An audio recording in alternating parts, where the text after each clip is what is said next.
everyone! Welcome to my virtual class.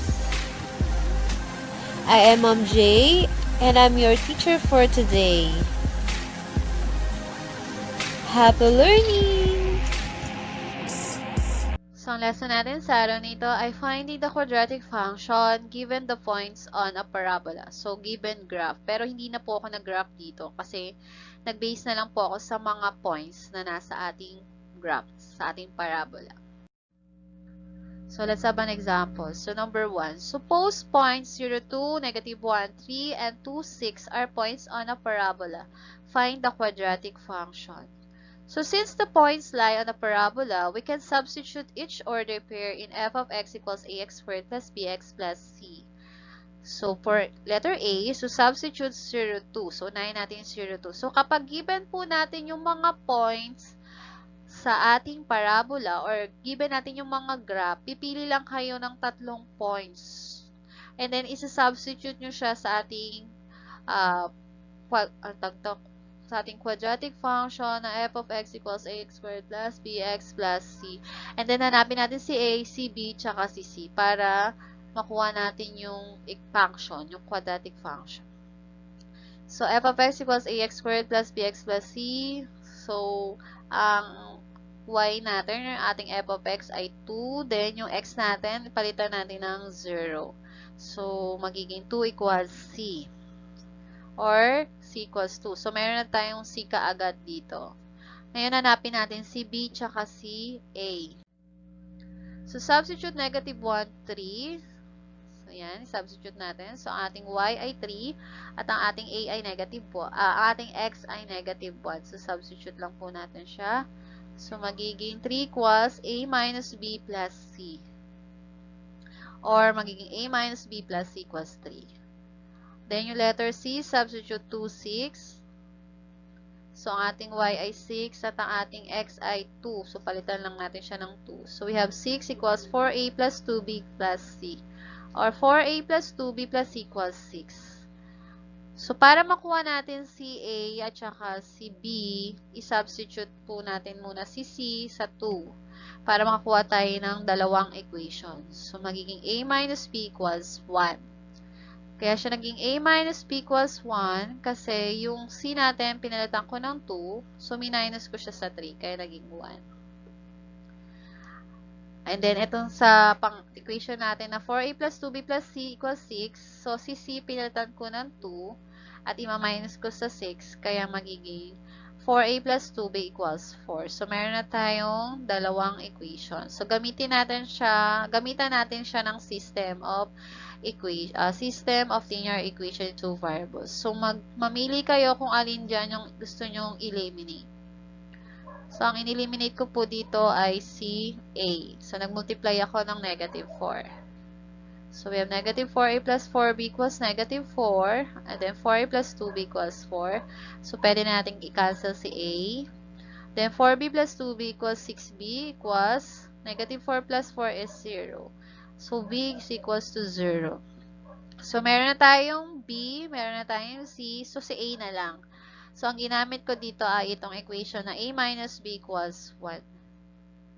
So, sinubstitute ko lang si b as si b. Pinalitan ko lang si b ng 0. So, a minus 0 equals 1. So, ang value ng a natin ay 1. So, meron na tayong a, meron na tayong b, at meron na tayong z. Pwede na natin siyang isubstitute sa ating quadratic function na f of x equals ax squared plus bx plus c. So, ang a natin ay 1, ang b natin ay 0, at ang c natin ay 2. So, we have f of x equals x squared plus 2. Yan po yung ating quadratic function. So, medyo mahaba siya. So, kapag ang given natin ay mga points sa parabola, kailangan nating hanapin si A, si B, at si C para may substitute natin sa ating quadratic function. So, kung graph naman yung given, pili lang kayo doon ng tatlong points na pwede nyong gamitin para mahanap si A, si B, at saka si C.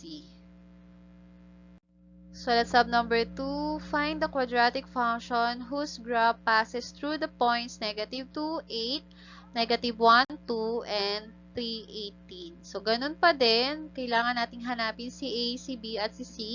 So, kailangan nating gamitin tong mga points na to para makakuha tayo ng mga equation. So, since the points lie on a parabola, we can substitute each order pair in f of x equals ax squared plus bx plus c. So, i-substitute natin si negative 2, 8. So, ang y natin ay 8. At ang ating x ay negative 2. So, substitute natin. So, makakakuha tayo ng equation na 4a minus 2b plus c equals 8. Si b naman, substitute natin si negative 1, 2. So, ang ating y ay 2 at ang ating x ay negative 1. So, substitute lang natin siya. So, ang ating pangalawang equation ay a minus b plus c equals 2. So, sa letter C, substitute 3 and 18. So, ang ating y ay 18 at ang ating x ay 3.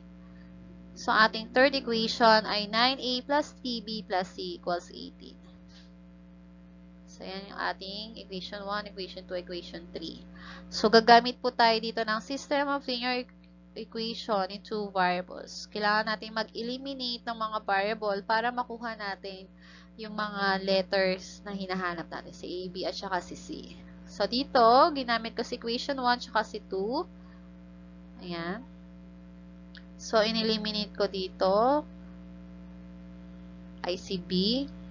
So, kahit ano po, pwede nyo gamitin. So, una kong kinuha. So, wala pa pala tayo makukuha muna dito na letter o na value ng ating A, B, at C. Kasi, kukuha ulit tayo ng another equation. So, we have 2a minus c equals 4. So, ito yung ating equation 4. Ayan, ginamit ko sa equation 2 tsaka si 3 para makakuha ko ng equation number 5. Ayan. So, gagamitin ko naman ngayon si equation 4 tsaka si equation 5 para makakuha na ako ng value ng ating letters. So, una kong kinuha ay si A.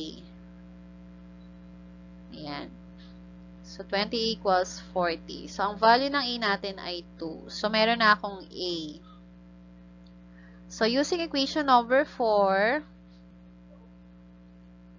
nakuha ko naman si C. So, ang C natin ay 0. Ayan. So, sinubstitute ko lang si A doon sa ating equation number 4. So, ang value ng C na nakuha ko ay 0. At para mahanap ko naman si B, ginamit ko yung equation number 2. Ayan. So, sinubstitute ko lang si A tsaka si C sa equation number 2. Kaya, ang nakuha kong value ni B ay 0. And then, sinubstitute ko. So, meron na akong A, B, at C. So, isa-substitute ko na lang siya sa ating quadratic function na nasa form na f of x equals ax squared plus bx plus c. So, ang ating A ay 2, ang ating B ay 0, at ang ating C ay 0. So, automatic, ang ating quadratic function ay f of x equals 2x squared. So, ganun lang po kadaling maghanap ng quadratic function given natin yung mga points sa ating parabola or given natin yung mga points sa ating graph. So, kailangan nyo nang hanapin si A, si B, at si C.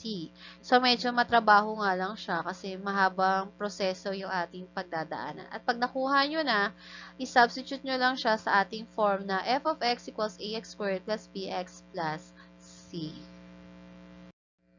So, let's have number 3. Find the quadratic function whose vertex is at 0, 5 and passing through 2, negative 3.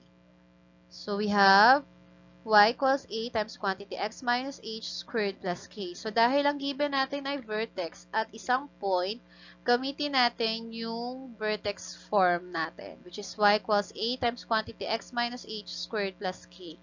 So, i-substitute natin si 0, 5 sa ating h.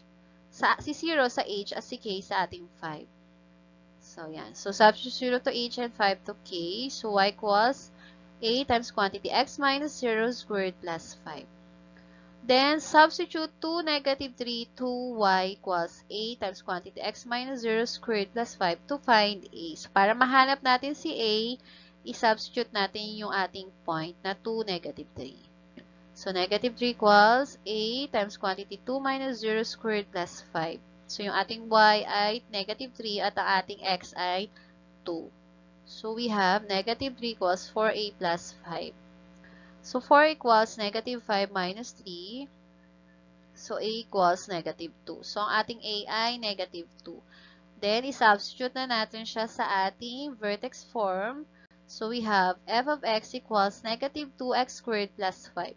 So, same din naman siya sa ating standard form. So, ganyan pa rin naman yung sagot.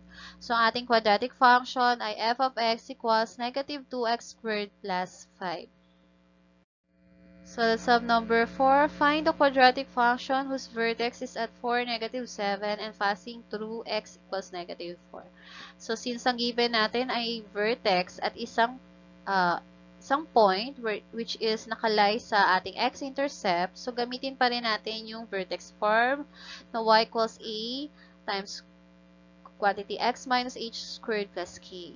So, substitute 4 to h and negative 7 to k. So, we have y equals a times quantity x minus 4 raised to 2 minus 7. Then, substitute negative 4, 0. So, ito yung ating x-intercept. To y equals a times x minus 4 squared minus 7 to find a. So, ating y ay 0 at ang ating x ay negative 4. Ayan. Then, solve natin. So, we have a equals 7 over 64. So, ating sagot na nasa vertex form ay f of x equals 7 over 64 times quantity x minus 4 raised to 2 minus 7. And since ang hinahanap natin ay nasa standard form, so ito na i-convert natin ang ating vertex form into quadratic function or into standard form. So, ayan. So, i-multiply natin si x minus 4. Ayan. So, naituro naman na ito nakaraan. So, ang ating standard form ay f of x equals 7 over 64x squared minus 7 over 8x minus 21 over 4. So, kapag naka-vertex form yung hinahanap, alam nyo na yung gagawin. At kapag kailangan yung standard form, alam nyo na rin po yung gagawin. So, itong ginagawa natin ay applicable din po sa paghahanap ng quadratic function given yung table. So, pag table of values po ang given, so pipili lang kayo ng 3 points doon na kung saan gagamitin nyo para mahanap si A, si B, at si C. Nang sa ganun, ma-substitute nyo siya sa ating quadratic function na nasa form na f of x equals ax squared plus bx plus c. So, kapag vertex form naman ang given, so gumamit po kapag vertex po ang given, gumamit tayo ng vertex form at hanapin natin yung A using points, another point, at kung mga points sa graph or points sa parabola, so ganun pa din. So, hanapin nyo si A, B, at C. So, sana meron kayong natutunan sa araw na ito. Thank you for watching! Don't forget to like, share, comment, and subscribe to my channel. Until next time!